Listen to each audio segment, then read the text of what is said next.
Good day, everyone. This is Dr. Homer Lim of the farm at San Benito.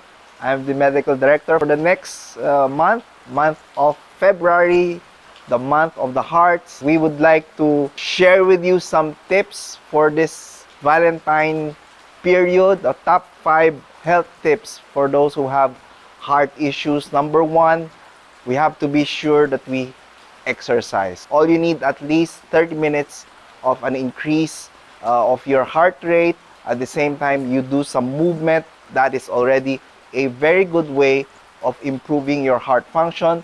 Number 2, make sure you eat lots of fiber. Okay, fiber, not muscle fibers.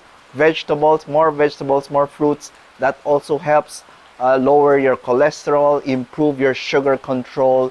We have to avoid those foods that are high in sugar, not only carbohydrates, but also those actually high in fructose, or those who have high amounts of sugar in fruits. So we also have to make sure that the fruits we eat are not too much when it comes to fructose. Number 3, we have to make sure we don't allow ourselves to be immersed too much in our work to the point that we are unable to manage our stress. So very important, we really have to be able to manage our stress. We cannot say that you should avoid stress. I think rather we should be able to manage. Take a step back and see if the work you're doing, is it giving you too much stress? So how do you manage that stress properly? Because stress is really one of the reasons why a lot of people actually develop high blood pressure.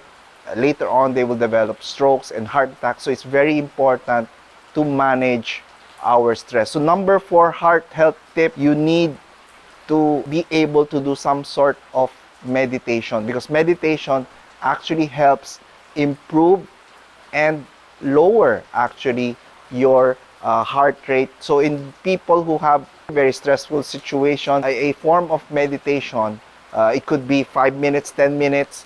Anything that would actually lower or decrease your heart rate is a very, very good way of making sure that you will be able to manage as well as prolong your life in terms of managing stress. Okay? And lastly, for those who are having heart issues already, those who have already some form of high blood pressure, or your heart is already becoming weaker, or what we call those who have chronic heart failure, you really have to make sure that you avoid too much meat.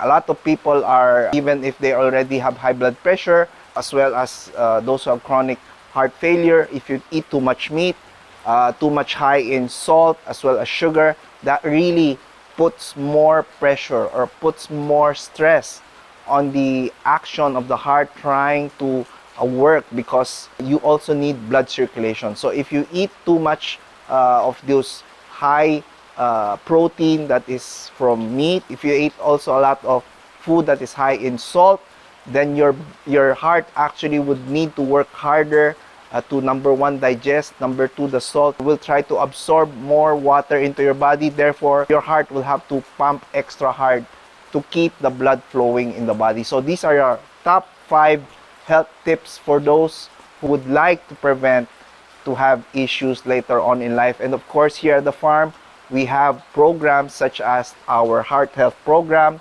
our diabetes prevention program, as well as our weight management program, which are all linked together in improving and as well as prolonging your health. Okay, so it's very important we prolong the health span, not the lifespan. Okay, so we want to make sure you're going to be as healthy as you are at 40, at 50, at 80 years old. So we're trying to improve your health span. The longer you are healthy, the better it is, not only for you, but for your family and for your community. Okay, and also lastly, we also have our books here, the cleanse as well as the raw books. This also gives you some tips, some recipes on how to prepare food, how to detoxify. That also is part of how we try to keep ourself and our body healthy and be able to sustain a better way of living. Thank you. This is Dr. Homer Lim.